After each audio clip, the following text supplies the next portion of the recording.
வாழ்க வையகம், வாழ்க வையகம், வாழ்க வளமுடன். குரு வாழ்க, குருவே துணை. குருவின் மலரடி போற்றி. சிந்தனையை, உடல் நலத்தை சீரமைத்து உய்வித்த குருவே வாழ்க. தியானமே யோகம், யோகமே ஞானம். தன்முனைப்பு, இது ஆன்மீகத்தின் ஒரு உச்ச சிந்தனை. அதாவது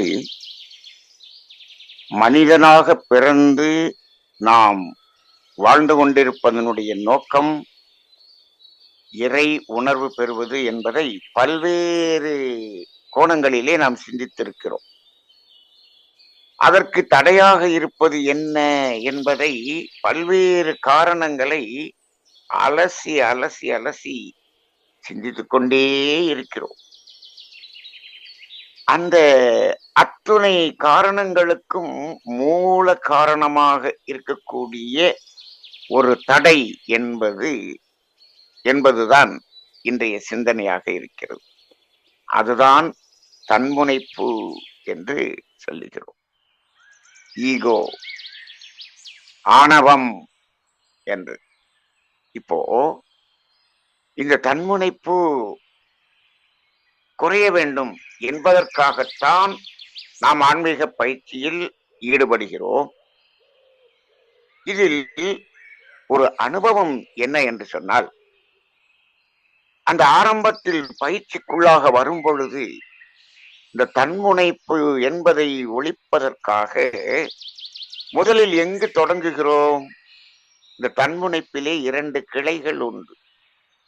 தான், தனது என்ற 2 கிளைகள் உண்டு.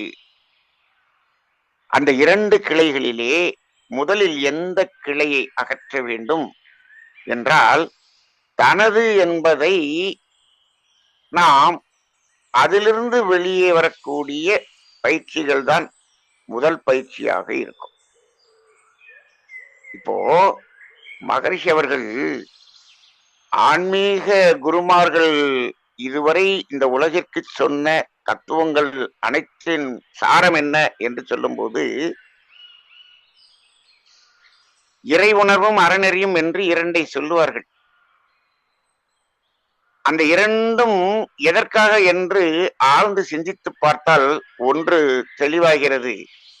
அந்த அறநெறி என்பது தனது என்ற தன்முனைப்பின் இருந்து வெளியேறுவதற்கான ஒரு பயிற்சியாக அமைகிறது.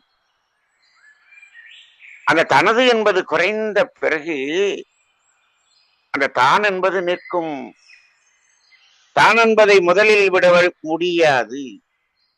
இந்த தான், நான் என்பதுதான் எனதாக மாறிக்கொண்டிருக்கிறது. நானிலிருந்துதான் எனது, எனதிலிருந்து நான் அல்ல, அப்படிதான் வந்திருக்கிறது. அப்ப அந்த எனது என்பதை நீங்கிய இடத்தில் அந்த நான் என்பது மட்டும் நிற்கும். அந்த நான் என்பதிலிருந்தும் விலகுவதற்காகத்தான் இறை உணர்வு என்பதை வைத்தார். அப்ப அந்த இறை உணர்வு அறநெறி வாழ்வதற்கு உதவும்.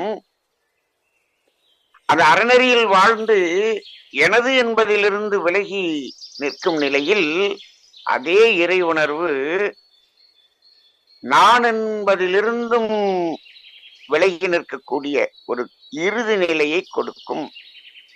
அப்ப இறுதியில் நம்மிடமிருந்து விலக வேண்டியது என்பது இந்த நான் என்ற தன்முனைப்பாகத்தான் இருக்கிறது. ஆனால் அந்த இடத்திலே அந்த நான் என்பதிலிருந்து விலகி விலகி விலகி விலகி வந்தாலும், இதை விலகி வரும் பொழுது இதிலிருந்து எதிலிருந்து விலகுகிறோம்? நம்ம கர்ம வினைகளை கழித்து கழித்து கழித்து தூய்மை அடைந்து அடைந்து அடைந்துதான் நாம் எனதுகளில் இருந்து விலகுகிறோம். இப்பொழுது அந்த கர்ம வினை என்று சொல்லுகிறோமே, அது முழுவதும் இந்த நான் எனது என்ற 2 அடிப்படையில் நம்மிடம் பதிவாக இருந்தாலும், இந்த எனது என்ற ஒரு நிலையில் இருக்கக்கூடிய பதிவுகள் தான் இன்று அதிகம். ஏனென்று சொன்னால், இந்த உலகமே பொருள்வயமான வாழ்க்கை. பொருள்தான் வாழ்க்கை. பொருள் வயமான வாழ்க்கை என்பது கூட இல்லை. இன்னைக்கு இருக்கக்கூடிய சமுதாயத்துல இந்த பொருள்தான் வாழ்க்கை, பணம்தான் வாழ்க்கையின் பிரதானம் என்று சொல்லிக் கொண்டிருக்கக்கூடிய சமுதாயம். அப்ப அந்த எனது என்பதனுடைய அடிப்படையில் வந்த பதிவுகள் தானே அதிகம். அதிலிருந்து விலகி விலகி விலகி விலகி ஒருவர் வந்து தொண்டு செய்து தொண்டு செய்து தொண்டு செய்து வந்து கொண்டிருக்கும் பொழுது அந்த எனதுகள் அதாவது விலகிச் சென்ற நிலையில் அந்த நான் என்பது மட்டும் நிற்கக்கூடிய ஒரு நிலை என்று ஒன்று வரும் அல்லவா? அந்த நிலையில் புதிதாக ஒரு தன்மணிப்பு அங்கு தோன்றுகிறது. அதை இறைநிலைதான் தோற்றுவிக்கிறது என்று நாம் உணர்ந்து கொள்ளலாம். இறைநிலை எதற்காக தோற்றுவிக்கிறது? அந்த மாதிரியான தோன்றும் பொழுது அங்கு விழிப்பாய் இருக்கிறாமா இல்லையா நாம் என்ற ஒரு சோதனை தான். அப்ப அந்த இடத்தில் நாம் தோற்றுவிட்டோம் என்று வைத்துக் கொள்ளுங்கள்.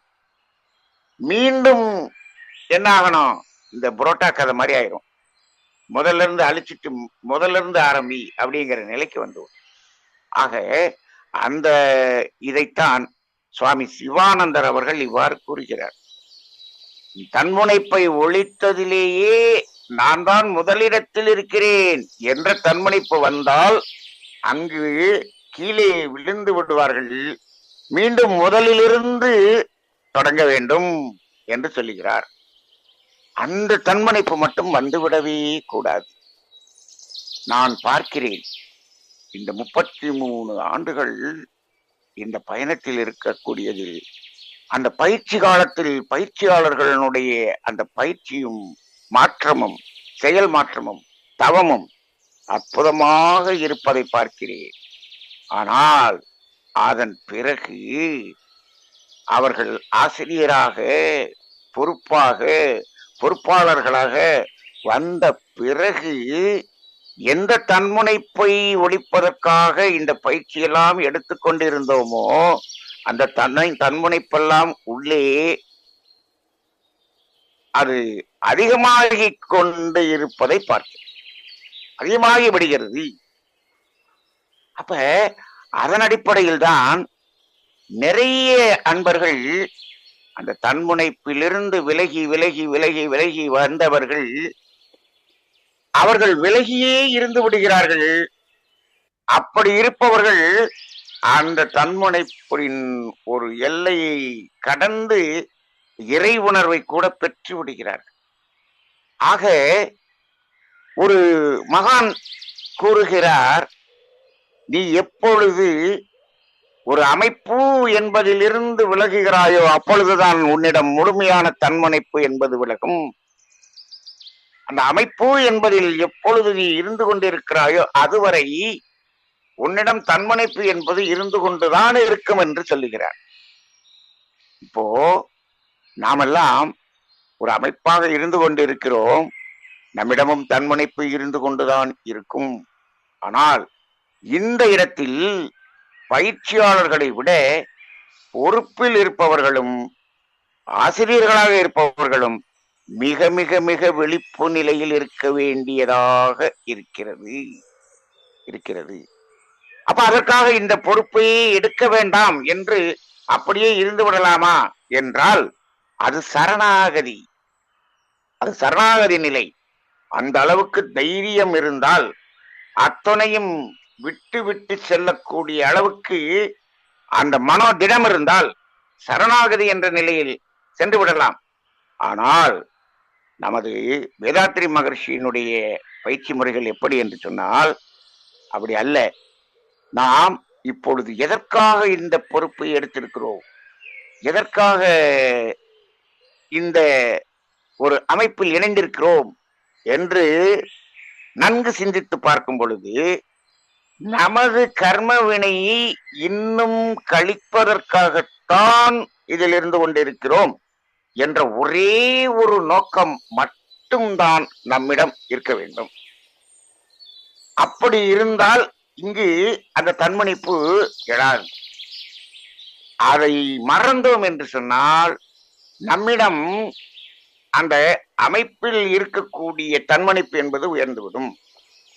ஆக இப்பொழுது கூட நான் சில பேர் சொல்ல கேட்கிறேன், ஒரு அமைப்பை வைத்துக்கொண்டு நாம் எதற்காக இந்த அமைப்பை நடத்தி கொண்டிருக்கிறோம் என்று அவர்கள் பேசும் பொழுது, ஒரு முறை நாம் நமது கர்மவினையை போக்குவது மட்டுமல்லாமல் இந்த சமுதாயத்தில் இருக்கக்கூடிய அனைவரது கர்மவினையை போக்குவதற்காக, உலக மக்களின் கர்மவினையெல்லாம் போக்குவதற்காகத்தான் நாம் இந்த அமைப்பை ஏற்படுத்தி அதை செய்து கொண்டிருக்கிறோம் என்று ஒருவர் பேசுகிறார்.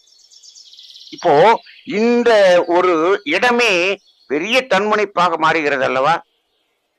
எந்த இடத்தில் சேவை தொண்டு என்று வந்த இடத்தில் கூட நமது கர்மவினையை போக்குவது என்பது ஒன்றுதான் நமக்கு சாத்தியம் என்ற ஒரு உணர்வோடு அந்த தொண்டு செய்ய வேண்டும்.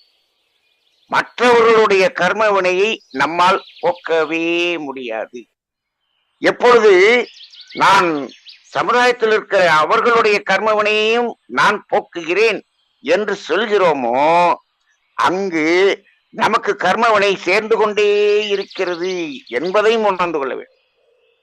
நான் அடிக்கடி சொல்லுவதுண்டு, கணவன் மனைவியினுடைய கர்மவினையை போக்க முடியுமா? முடியாது. மனைவி கணவனுடைய கர்மவினை போக்க முடியுமா? முடியாது. ஒவ்வொரு மனிதனும் தனித்துவம் வாய்ந்தவன். அவன் அவனுடைய கர்மவினையை போக்குவதற்காக மட்டுமே இங்கு உலகத்தில் வந்திருக்கிறான். கணவன் மனைவி என்பது கூட என்னுடைய கர்மவினையை போக்குவதற்கு அவர்கள் உதவி செய்யக்கூடியதாகத்தான் இருக்கும். எப்படி உதவி செய்வார்கள்? அவர்கள் மூலமாக நாம் அடையக்கூடிய துன்ப உணர்வுகள் கூட நமக்கு கர்மவினையை போக்குவதாகத்தான் இருக்கும். அப்ப அடிக்கடி நாம் இந்த கர்மவினையை கழித்துக் கொள்ளக்கூடிய இடம் நமக்கு குடும்பமாக இருக்கிறது. அதை உணர்ந்து கொண்டால் நாம் என்ன பண்ணுவோம்? விட்டு கொடுத்தல், தியாகம், சகிப்புத்தன்மை என்பதை அங்கு வந்துவிடும். இப்பொழுது கூட நான் நினைத்து பார்க்கிறேன், இந்த 3 குணங்களும் நமது நாட்டிலே பெண்களுக்கு என்று வைத்திருந்தார்கள். பெண்கள் தான் அந்த கர்மவினையை கழித்து இறை உணர்வு பெறுவதில் முதலிடமாக இருந்திருக்கிறார்கள். இவர்கள் எப்படி முதலிடமாக இருக்க விடுவது என்பதற்காக சில ஆண்கள் பெண்ணுரிமை என்று பேசி பேசி பேசி அவர்களிடம் இருந்த அந்த தன்மையை எல்லாம் மாற்றிக்கொண்டு விட்டார்களோ என்று எனக்கு என்ன தோன்றுகிறது. அந்த அடிப்படையில் பார்க்கும் பொழுது இந்த தன்முனைப்பு என்பது அது முளைப்பதற்கு பல இடங்கள் நாம் வாய்ப்பாக இருக்கிறது. இந்த ஆன்மீக சேவையில் தொண்டில் இருப்பவர்களும் இந்த தன்முனைப்பு இடாமல் பார்த்து கொள்ள வேண்டும் என்று சொன்னால், நான் எனது கர்ம வினையை போக்குவதற்காக மட்டுமே இதை செய்கிறேன். இதில் எந்த பெருமையோ புகழோ அடுத்தவர்களுக்கு நான் அதை செய்து கொண்டிருக்கிறேன் என்ற பெருமை கூட இல்லாத நிலையில் இருக்கும் பொழுதுதான் இந்த தன்முனைப்பின் நிலையிலிருந்து நாம் முழுமையாக விலக முடியும். அந்த செயற்கையான தன்முனைப்பு என்று ஒன்று வந்துவிடாமல் பார்த்துக் கொள்வது அனைவருடைய முக்கியமான ஒரு பங்காக இருக்க வேண்டும் என்ற ஒரு சிந்தனையை இன்று ஆழமாக நம் மனதிற்குள்ளாக சிந்தித்துக் கொள்ள வேண்டும் என்ற ஒரு சிந்தனையோடு இன்றைய சிந்தனையை நிறைவு செய்து கொள்வோம். வாழ்க வையகம், வாழ்க வையகம், வாழ்க வளமுடன்.